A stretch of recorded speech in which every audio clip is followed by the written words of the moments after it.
রাজ্যের যে পুরসভাগুলিতে মেয়াদ প্রায় শেষ হয়ে গিয়েছে সেই পুরসভাগুলিতে আগামী ডিসেম্বরে নির্বাচন করার কথা ভাবছে রাজ্যের সরকার। আজ বাঁকুড়ায় মুখ্যমন্ত্রীর প্রশাসনিক বৈঠকে যোগ দিতে যাওয়ার সময় একথা জানালেন রাজ্যের পুর এবং নগরায়ণ দফতরের মন্ত্রী অগ্নিমিত্রা পল।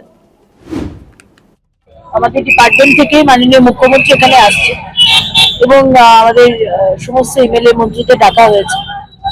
আমাদের কাছে ফার্স্ট প্রায়োরিটি হচ্ছে উন্নয়ন, পশ্চিমবঙ্গকে এগিয়ে নিয়ে যাওয়া। সুতরাং সব দিক থেকে যাতে সেই কাজটা এগোতে পারে, 2.5 মাস হলো আমরা এখানে এসেছি, সেই চেষ্টাটাই করা। পশ্চিমাঞ্চল উন্নয়ন যেভাবে বসে গেছিল, একবারেই এক কথায় বলা চলে একবারে বসে গেছিল, সেখান থেকে কিভাবে আপনারা এটা তুলছেন? একবারে গ্রামীণ পর্যায়ের উন্নয়নের মূল রাস্তা ছিল। প্রতিটা দপ্তরই তো বসে আছে। কোন কোন জায়গাতে ডেভেলপমেন্টের কাজ হয়েছে লাস্ট 15 বছর বা তার আগে 34 বছর? কোথায় কাজ হয়েছে?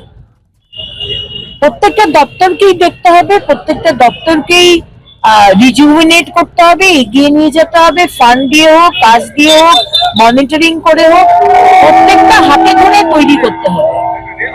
এবং আমাদের মুখ্যমন্ত্রী সবভাবে একদম টিমকে করে নিয়ে যাচ্ছে।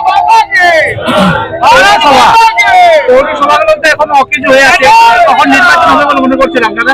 নভেম্বরের পরেই ডিসেম্বর নাগাদ আমরা নির্বাচন করার কথা ভাবছি, যাদের মোটামুটি টাইম হয়ে গেছে।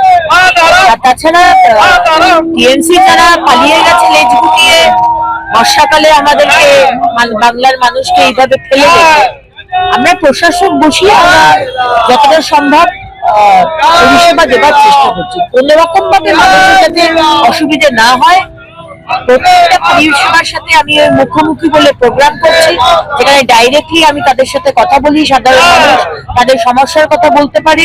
সুতরাং অসুবিধা খুব একটা হতে দেবে না।